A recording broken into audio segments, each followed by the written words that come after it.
ভরপুর সরবরাহের পরেও চড়া চালের দাম। যৌক্তিক কারণ ছাড়াই সপ্তাহের ব্যবধানে কেজিতে ৮ থেকে ১০ টাকা বেড়ে মিনিকেট বিক্রি হচ্ছে ৭৮ থেকে ৮০ টাকায়। ৭৫ টাকার নাজির শাইলের দাম উঠেছে ৯০ টাকা। স্বস্তি রয়েছে সবজির বাজারে। ৫০ টাকার মধ্যে বিক্রি হচ্ছে বেশিরভাগ সবজি।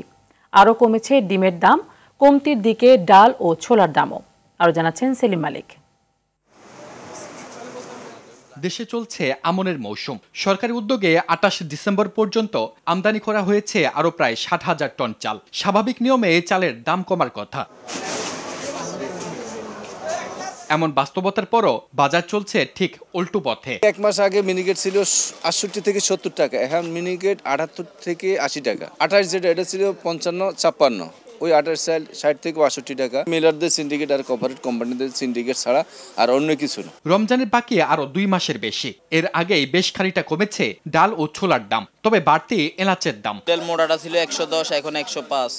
দেশিটা ছিল ১৩৫, এখন ১৩০। ছোলা ছিল ১৩০ টাকা, এখন আমরা বিক্রি করতেছি ১২০। বাজার ভরপুর শীতের মৌসুমী সবজি, দামটাও হাতের নাগালে। সিম ২০ থেকে শুরু করে ৫০ টাকা পর্যন্ত বিভিন্ন কোয়ালিটি। বেগুন আপনার ৩০ থেকে শুরু করে আপনার ৬০ টাকা পর্যন্ত। ফুলকপি মনে হচ্ছে যে কিনলাম ৩০ টাকা, ৩৫ টাকা, ৪০ টাকা সাইজ বেশি দাম চাচ্ছে। আবার গাজর এর আগে ছিল ১২০ টাকা, ৮০ টাকা, সেই গাজরের মধ্যে ৫০ থেকে ৬০ টাকা। নতুন করে আলু ও পেঁয়াজে কমেছে ৫ থেকে ১০ টাকা। নতুন আলু ছিল ৫০ টাকা, এখন ৪৫-৪০, মানে দুইটা সাইজ করা হয়।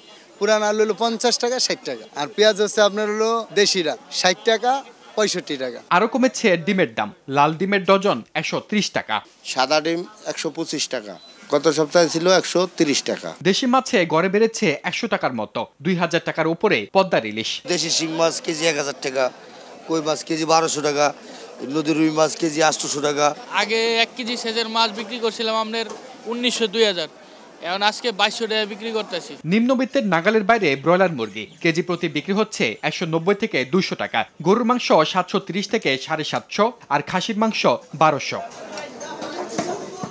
সেলিম মালিক, RTV, ঢাকা।